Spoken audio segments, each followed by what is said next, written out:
Alleluia,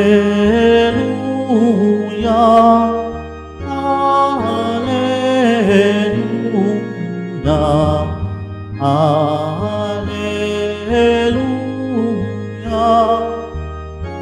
Alleluia.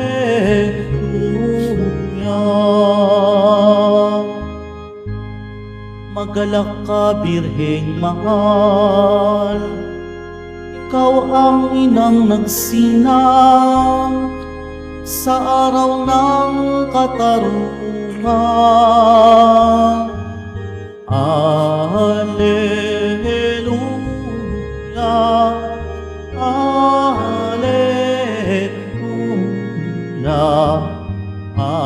Alleluia,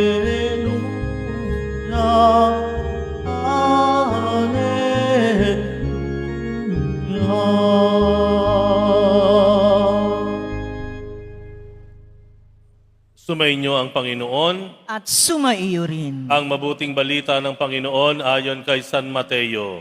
Papuri sa iyo, Panginoon. Ito ang lahi ni Hesukristo na mula sa angkan ni David na mula naman sa lahi ni Abraham. Si Abraham ay ama ni Isaac. Si Isaac ang ama ni Jacob, na ama ni Juda at ng kanyang mga kapatid. Naging anak naman ni Juda kay Tamar sina Fares at Sara. Si Fares ang ama ni Esrom at si Esrom ang ama ni Aram. Si Aram ang ama ni Aminadab, si Aminadab ang ama ni Naason, na ama naman ni Salmon. Naging anak ni Salmon kay Rahab si Booz at naging anak naman ni Booz kay Ruth si Obed. Si Obed naman ang ama ni Jesse na ama ni Haring David. Naging anak ni David si Solomon sa dating asawang ni Urias. Si Solomon naman ang ama ni Roboam, si Roboam ang ama ni Abias, at si Abias ang ama ni Asa. Si Asa ang ama ni Josaphat, at si Josaphat ang ama ni Joram na siya namang ama ni Ozias. Itong si Ozias ay ama ni Jotam na ama ni Akaz, at si Akaz ang ama ni Ezekias. Si Ezekias ang ama ni Manases, at si Manases ang ama ni Amos na ama naman ni Josias. Si Josias ang ama ni Jeconias at ang kanyang mga kapatid. Panahon ng pagkakatapon ng mga Israelita sa Babylonia. Matapos ang pagkakatapon sa Babylonia, naging anak ni Jeconias si Salatiel na ama ni Zorobabel. Si Zorobabel ang ama ni Abiud na ama ni Eliakim. At si Eliakim ang ama ni Azor. Si Azor ang ama ni Sadok na ama ni Akim. Itong si Akim ang ama ni Eliud. Si Eliud ang ama ni Eleazar, si Eleazar ang ama ni Matan na ama ni Jacob. Si Jacob ang ama ni Jose na asawa ni Maria. Si Maria naman ang ina ni Jesus na tinatawag na Kristo.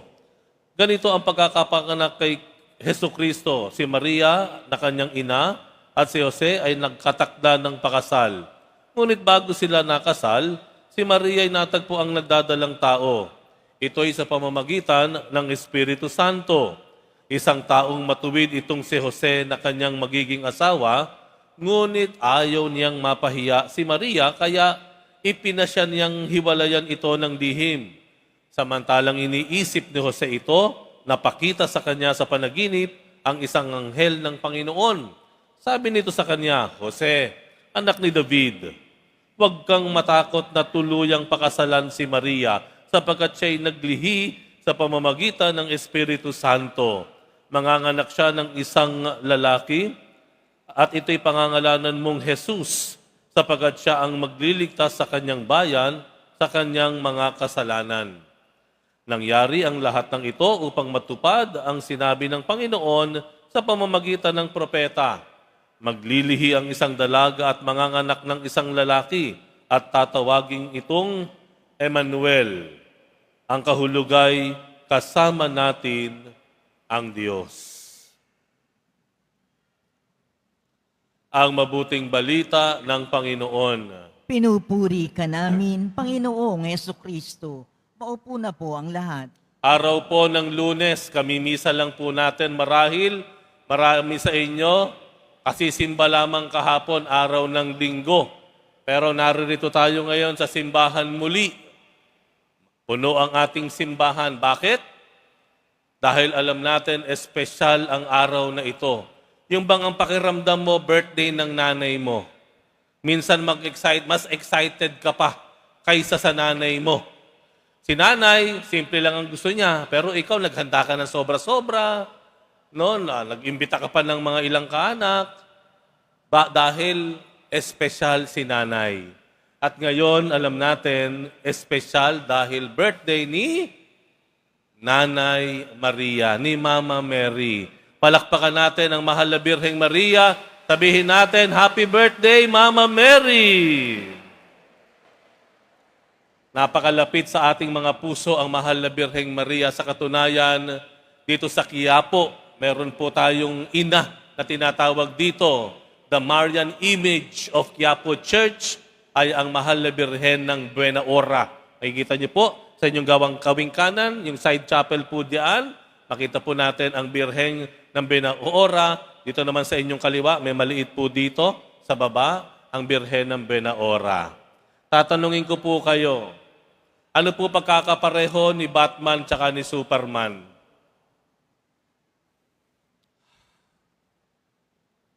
Pagkakapareho nila, pareho silang superhero, tama? Sila po ay kilala natin na magliligtas sa sangkatauhan. They will save the world. Si Batman at si Superman. Ano pagkakaiba nila? Ano pagkakaiba nila? Si Superman po ay may supernatural powers. Dahil hindi siya tao. Hindi siya galing sa mundo. Siya ay galing sa planetang Krypton.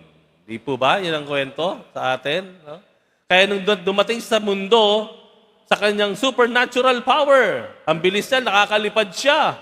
Hindi siya tinatablan, yung kanyang katawan, hindi tinatablan ng bala, ng kanyon. No? Kaya niyang ibalik ang ikot ng mundo, yung rotation. Tama po? At sasagipin niya ang mundo because of his supernatural powers. Pero si Batman ay mula sa Gotham City. Kakaiba kay Superman, si Batman walang supernatural powers. Hindi siya galing sa kung anumang planeta. Siya ay galing sa mundong Earth. Siya ay kagaya mo, kagaya ko, siya ay tao. Pero naging superhero siya. Bakit? Dahil sa kanyang talino. Dahil sa kanyang yaman, ginamit niya ito para makaimbento ng iba't ibang mga gadgets. No? Meron siyang yung damit na hindi tinatabla ng bala. Meron siyang Batmobile na napakabilis na kotse. At marami siyang mga gadget na nakapaikot dito sa kanyang bewang, doon sa kanyang sinturon. Pero, ang kakaiba sa kanya, siya ay taong-tao. Walang supernatural powers. Sa tingin po ninyo, paano sinagip ng Diyos ang mundo? Kagaya ba ni Superman o kagaya ni Batman?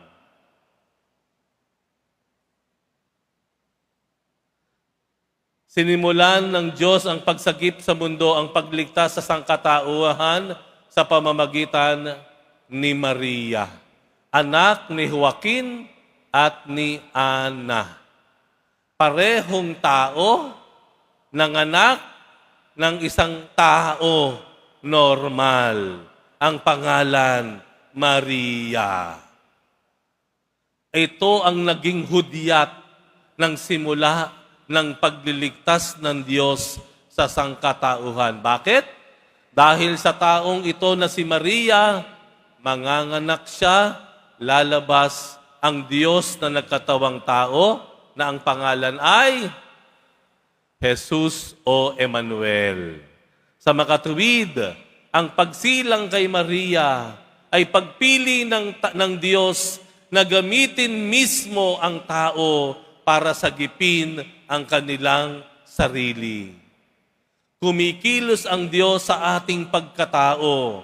Kumikilos ang Diyos ang kanyang pagliligtas sa ating kasaysayan in human history. Ano sinasabi po nito? Ang sinasabi po nito sa atin ay pahalagahan po natin ang ating pagkatao. Bakit? Dahil ang malaking pagliligtas na ginawa ng Diyos ay hindi sa pamamagitan ng isang alien na galing sa ibang planeta.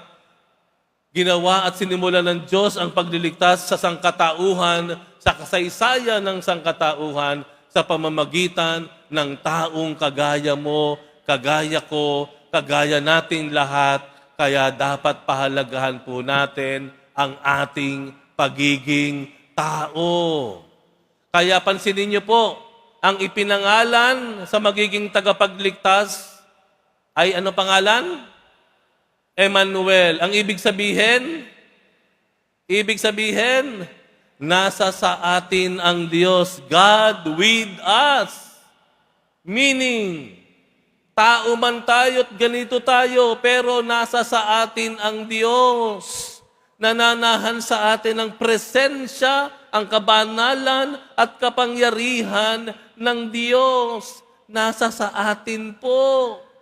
Kaya mahalaga po na ingatan natin ang ating buhay. Maging bukas tayo sa plano ng Diyos sa ating buhay dahil sigurado po natin na kahit sino ka pa man, ano pa man ang kalagayan mo sa buhay, gagamitin ka ng Diyos para unti-unti papunta sa kaganapan ng kaligtasan at kaganapan ng buhay para sa tao. Amen? Minsan po hindi natin kailangan ng kung sino pa mang Superman para sagipin tayo. Father, paano to? Gagamitin ako ni Lord. Iniwan nga ako ng asawa ko. Gagamitin ba ako ni Lord? Matagal na ako walang tatay. Nawala sa bigla. Disappearing act. Paano ako gagamitin ni Lord? Ang dami kong sugat.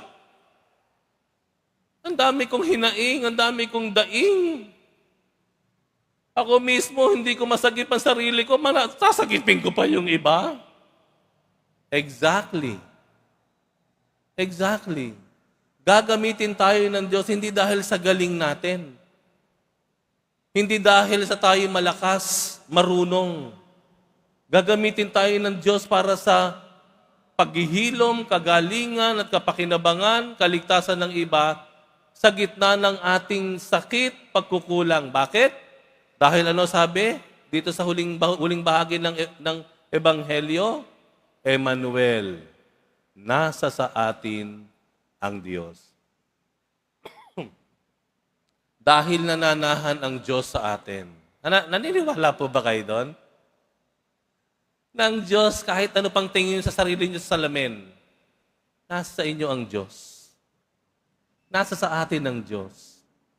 Kung magiging bukas lang tayo sa galaw at kilos ng Diyos, hindi tayo mahihirapang makamtan ang inaasam nating kalayaan mula sa kahirapan, kalungkutan, gulo sa ating bayan.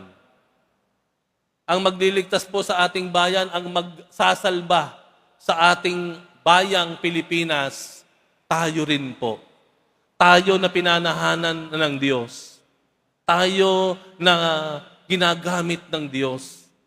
Tayo na tumanggap sa Diyos. Tayo rin po. Kaya ang birthday ni Mama Mary ay paalala sa atin na kahit ang Mama Mary, taong-tao, ginamit ng Diyos, tayo po, taong-tao, with our strengths and weaknesses, with our victories and failures, gagamitin tayo ng Diyos. Maniwala lang po tayo. Minsan kasi po, ang unang sumusuko sa atin ay yung ating sarili. Ang unang-unang pumupula sa sarili mo ay ikaw din. Ang unang-unang umiinsulto o nangiinsulto sa iyo ay ikaw din. Ang unang-unang nagmamaliit sa iyo, walang iba, kung ikaw din. Kulang po tayo sa pagkilala ng Diyos na nanahan sa atin. God with us, Emmanuel, nasa sa atin ang Diyos. Sama-sama po nating iangat ang ating buhay. Sama-sama po nating paunlarin ang ating kabuhayan. Sama-sama po nating iligtas ang ating bayan. Gamitin po natin ang magandang pagkatao na nirigalo ng Diyos sa atin at pinananahanan ng Diyos.